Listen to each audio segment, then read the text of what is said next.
សួស្តីមិត្តៗទាំងអស់គ្នាថ្ងៃនេះយើងនឹងនាំអ្នកទាំងអស់គ្នាទៅតាមដានដំណើរផ្សងព្រេងដ៏គួរឲ្យស្រឡាញ់មួយនៅក្នុងរឿងពិភពលោកដ៏អស្ចារ្យរបស់ Kiki នៅកណ្ដាលសួនច្បារដ៏អាតកំបាំងនិងស្រស់បំព្រងកូនកណ្ដូបបៃតងតូចមួយឈ្មោះកេកកេកបានភ្ញាក់ពីដំណេកយ៉ាងមានក្តីសុខវាបើកភ្នែកឡើងឃើញខ្លួនឯងកំពុងដេកនៅលើស្រទាប់ផ្កាពណ៌លឿងទុំដ៏ទន់ល្មើយសម្រាប់កេកកេកក្លិនក្រអូបឈ្ងុយឈ្ងប់និងពន្លឺថ្ងៃដ៏កក់ក្ដៅនាពេលព្រឹកគឺជាពិភពលោកដ៏ល្អឥតឆោះមួយដែលធ្វើឲ្យវាងឿងឆ្ងល់ថាតើមានអ្វីអស្ចារ្យខ្លះកំពុងរងចាំវានៅខាងក្រៅផ្កាមួយទងនេះ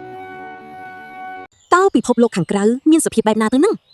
ដោយក្តីចង់ដឹងចង់ឃើញកេកកេកក៏ប្រមូលកម្លាំងទាំងអស់លោតទម្លុះខ្យល់អាកាសយ៉ាងក្លាហានទោះបីជាការលោតដំបូងរង្គោះរង្គើបន្តិចមែនប៉ុន្តែទីបំផុតវាក៏បានចុះចតយ៉ាងទន់ភ្លន់នៅលើស្លឹកឈើពណ៌បៃតងខ្ចីខ្ញុំធ្វើបានហើយការផ្សងព្រេងពិតប្រាកដបានចាប់ផ្ដើមហើយកេកកេកបានបន្តធ្វើដំណើរយឺតឡើងទៅលើតាមដើមរុក្ខជាតិដ៏រឹងមាំរាល់ជំហានដែលវាដើរកាត់ស្លឹកឈើនិងទម្រង់ធម្មជាតិប្លែកៗជាច្រើនបានលេចឡើងនឹងចំពោះមុខ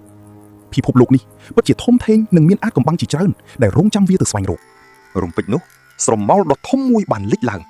វាជាលោកតាកណ្ដូបប្រដាល់ពណ៌ត្នោតដ៏ធំម្នាក់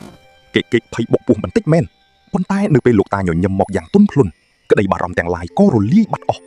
នៅទីនេះក្នុងពន្លឺថ្ងៃដ៏កក់ក្ដៅកេកកេកបានដឹងថាភាពខុសគ្នាមិនមែនជាឧបសគ្គនៃមិត្តភាពនោះឡើយ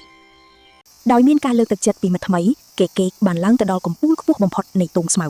ពីទីកម្ពស់នេះសួនច្បារខាងក្រោមបានក្លាយជាផ្ទាំងគំនូរដ៏ប្រណិតនៃពណ៌បៃតងនិងពណ៌លឿងទុំលាតសន្ធឹងដាច់កន្ទុយភ្នែក